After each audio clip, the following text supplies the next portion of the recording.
Welcome to the Insights solo episodes of the Culture and Leadership Connections podcast. My name is Marie Gervais. If you're passionate about gleaning leadership gems from others and delight at the capacity of the human spirit to survive and thrive, this is the show for you. After interviewing 100 plus guests from diverse cultures and professions, I have learned a thing or two about what makes successful people tick and effective managers lead. In each episode, I elaborate on one or several of the themes sparked by Culture and Leadership Connections guests and reflect on how these motifs can help us all be better humans. Join me as we contribute to the leadership discourse by elevating thought around the cultures and leadership themes that influence management and work. And now for today's episode.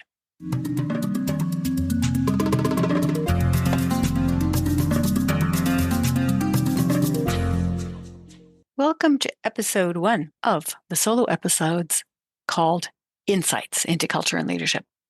Today, I would like to talk to you about 100 plus people who influenced me through interviews, but I'm going to preface that with a story that I experienced where I saw the contrast of good leadership and bad leadership, to put it in black and white terms. When I was in Haiti with my son and daughter-in-law after the earthquake, my daughter-in-law is Haitian, and her mother ran a not-for-profit that was educational and helped teachers to learn to set up classroom management in ways that were not harmful to the students, which was a problem in the country and probably is even more so now. When we were there, we went to one of the few schools that was still existing after the earthquake, and we saw 2 examples of leadership that have stuck in my mind, even years after I was there. One of them was the example of a youth leader, was of Haitian heritage, and he had chosen to come and work with a group of orphans who had all been orphaned as a result of the earthquake. They no longer had parents. Many of them didn't have siblings. Some did, but mostly it was a group of boys who had nobody, and they'd been left destitute in the street. This orphanage, which was associated with the school, had many people that helped out with it. And this particular youth leader was a volunteer who had been there for 2 years. And he really stood out for me as an example of excellent leadership. You can lead both towards horrible things and you can lead towards good things, because people can be very much influenced by your example and your inspiration. And whatever you inspire them to do, whether you inspire them to do something through love or through fear, it can very much affect their behavior and their actions. So this particular youth leader of Haitian heritage who had come from Canada to be a part of this orphanage for 2 years was outstanding in the way that I would characterize good leadership. So I define good leadership as that which brings help, insight, health, and healing to the individual who's the leader, to the people that that person is leading, and the environment. So it contributes to making the world a better place, whereas leadership that is not helpful or bad leadership would be what inspires the opposite. It inspires people to do things that are harmful to themselves, to others, and to the environment around them. So I'm going to go back to the example of this young man, whose name I don't currently remember. He had all of these boys gathered together in a group of about 30, and he asked them to choose a song from the repertoire of songs that they'd learned, and to choose a reading that they had to learn to read because he taught them to read. So some particular thing that they'd read that they wanted to read, and also a prayer that would inspire them. So some of the boys, he asked, which of these would you like to choose? So he gave them a choice, and they chose either a song or something that they wanted to read or prayer. And they went around and they did all of these things. So they sang the songs together. Whoever chose the song led the song. And this is Haiti, so it was really interesting. Whoever led the song would start the melody, and somebody else had a djembe or some other kind of a drum and would accompany them with drum, which is what I saw mostly when I was in Haiti. Lots of drum accompaniment. So we'd get the feel for the beat, and it really caught on, and people were dancing their feet in their hands, and it was great. So he had these boys choose something, one of those 3 things. And after they'd finished going around the circle and everybody had done what they said they wanted to do, then he asked them who would like to volunteer to say why they chose what they chose. And they then would speak about why they chose what they chose. It was really beautiful, and I appreciated it at the time. And I could see how much healing this was bringing to this group of boys. And I asked the youth leader how long he'd been doing this. And he said he came up with it just as a way to get them to start to express themselves, because they were so scared of speaking when he first found them. because if they would say something, they often had a really negative effect that would happen as a result, because they were considered to be the scum of society, even though they had nothing to do with what had happened to them. They were the victims of an earthquake, as was everybody else, but yet they were still treated as being the bottom of the pile. So after this experience, the three of us went to observe a class. We observed a few classes, but the one that stood out in my mind was the example for me, which I would consider terrible leadership.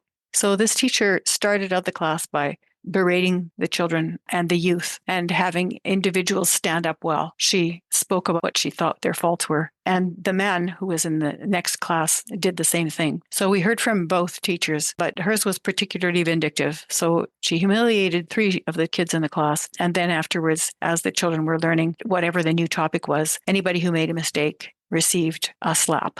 Now, you have to remember that in many countries in the world, corporal punishment is used as part of education. This was considered common, but it had the same effect, whether it's common or not, had the same effect on the students and on us watching as it would have had on somebody who is used to it and who expected it. And the effect was shock, pain, and disbelief.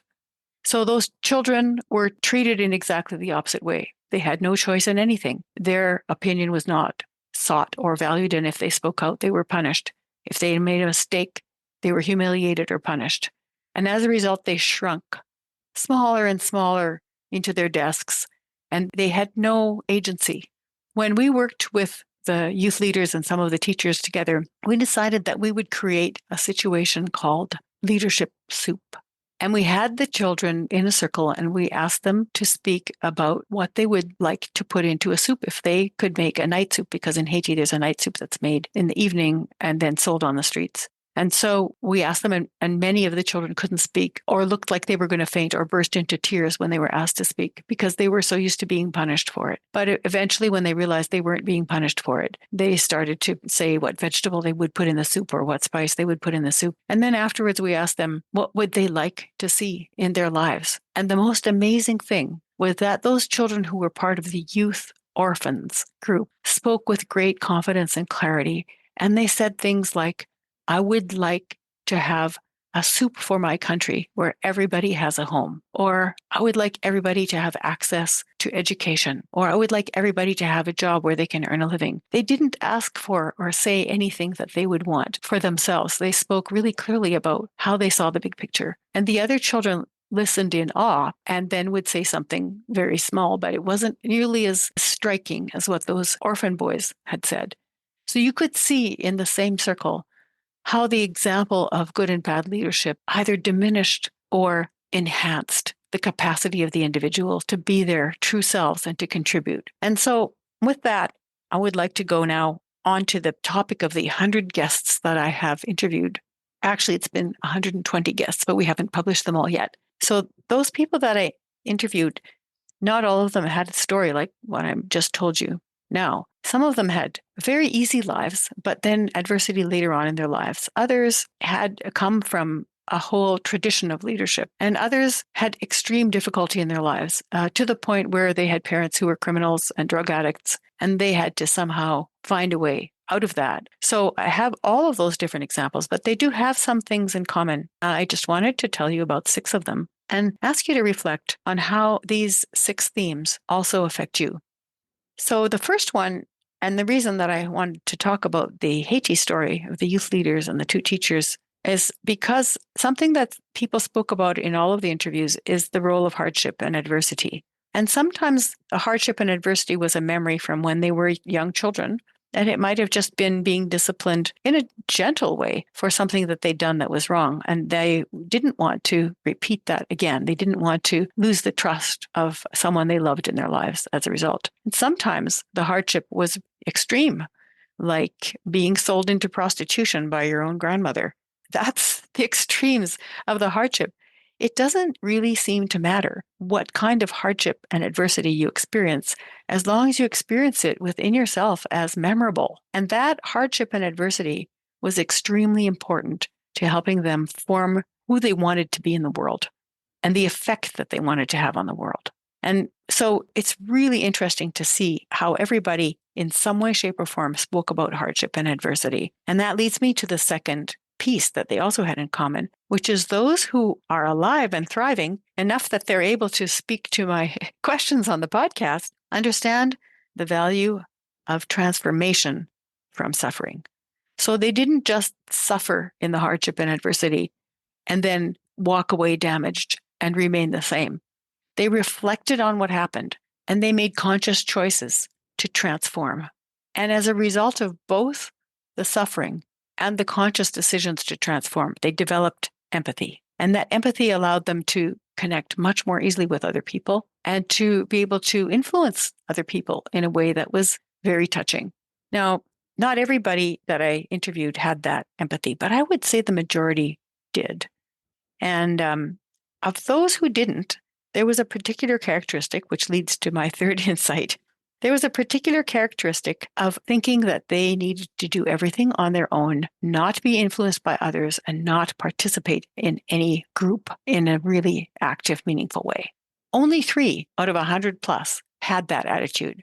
I'd be willing to bet that their influence is a lot less than those who felt empathy and who had transformed suffering into insight through reflection and continued to do things that were really beneficial in the world. Now, those 3 that I interviewed who didn't seem to have that sense of being part of a group, part of society, or a desire to do things that made them a part of the world rather than setting themselves apart from it, maybe that's just the place they were at in their personal journeys right now. But no man is an island, and all of us are the result of standing on the shoulders of giants. The fact that we're alive through great difficulty and adversity is survival. But when we thrive, it's when we move beyond that through reflection to consider how we can use the influences of others in positive ways. And that takes me now to my 4th thing that was in common. And that is that everybody that I've interviewed, without exception, had some sense of purpose and belief that informed who they are today.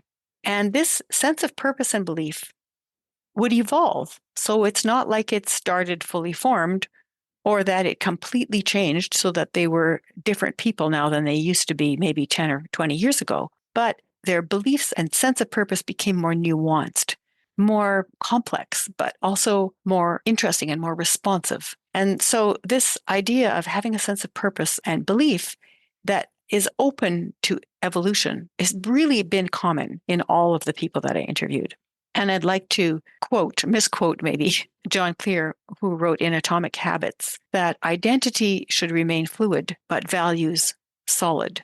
So if we base our identity on some behavior or some rigid idea that that's who we are, we're not likely to evolve as leaders. But if we hold fast to values that we know are going to make a difference for us and others, and we're open to the influence around us, then we can allow identity to be malleable. We can be who we are without having to attach ourselves to some specific behavior, some specific cultural practice, or some must-have belief that others hold. So that was really interesting insight for me. The 5th one is that although influential leaders did not always experience the same types of adversity in the early part of their lives, some of them had great privilege and also great talent.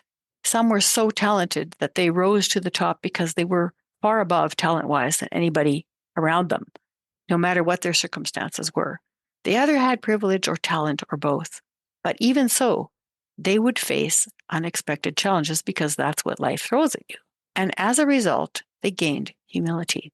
So the people that I interviewed were humble.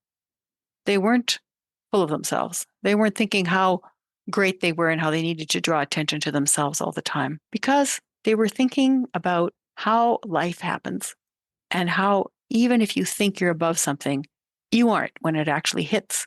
And that bred humility. So when you think about all of these different people that I've interviewed, they had this really interesting list of commonalities that they are not conscious of necessarily themselves, but I'm going to state them again as we finish off this episode. One is that they had hardship and adversity, and that they were able to transform suffering consciously through reflection, which developed empathy, and that's the second point. And they also had strong influence of purpose and belief, which helped them to have an identity that was more fluid and values that remained strong. The third and the fourth point was that those who were advantaged or talented or privileged in some way still faced difficulties and as a result developed humility. The next one is that people didn't say that they were not influenced by others, other than the three that I mentioned generally. They always said that they had influence by others and that piece of belonging within different communities was important to them in developing their sense of place in the world and purpose, and also how they led. And one thing that I didn't mention earlier on is the influence and example of parents and family. Every single one of those people I interviewed had some experience of family. And whether it was an experience of family that they later lost or had to overcome, or one that they experienced vicariously, they all had some experience of family. And this remained foundational for everyone. I don't think there was a single person who said, my parents didn't influence me and nothing happened as a result of me being born into that family context. It may not always have been positive, but it was always there. And it just makes me think how important it is to be a parent and how important it is for us to reflect as parents on what we're saying and doing that will help our children to develop the type of character that we would be proud of as they grow up. We may make mistakes. We may move forward in ways that we regret later. But as long as we're willing to reflect on it and come back to that with humility, we can move forward. This is also true in the workplace. We will make mistakes if we're in managerial positions, if we're in C-suite positions, if we don't have a formal role, but we are in positions of influence anyway. There will be things that we're not always proud of that we do. But if we reflect on them and think, how can I transform from this? And how can I influence in a way that is going to be good for me, good for others, and good for the environment? We will all progress. So that's my insights for today. And thank you for listening. And I hope that you will continue to listen to all the episodes of the Culture and Leadership Connections podcast and make culture and leadership connections continue to guide and influence your day.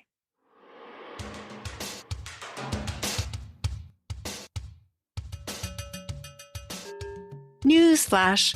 Listeners can now interact with Culture and Leadership Connections podcast by leaving a voice or text message on Fan List. It is a fun and quick way to let me know what you liked, ask a question, or leave a suggestion.